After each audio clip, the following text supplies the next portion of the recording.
এখানে এই যে জায়গাটি দেখছেন, এটি এমন একটি জায়গা যেখানে চাইলেও কেউ পড়ে যেতে পারে না। জায়গাটি রয়েছে আয়ারল্যান্ডে। এখানে হাওয়ার স্পিড প্রতি ঘন্টায় 100 কিলোমিটারের বেশি থাকে, আর এই জন্য এখানে দাঁড়িয়ে থাকাটাও বেশ কষ্টসাধ্য একটি কাজ।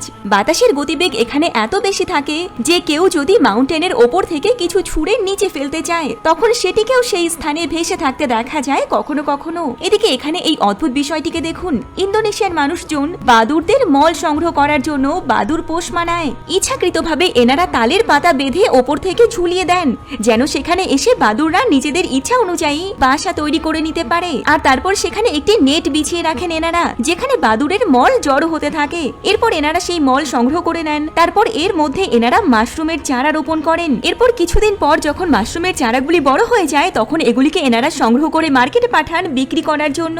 আর এরকম ভাবে প্রতিনিয়ত এনারা মাশরুম চাষ করে থাকেন। একটু অস্বাভাবিক হলেও এনাদের সবসময়তে এমন কিছুই করতে দেখা যায়।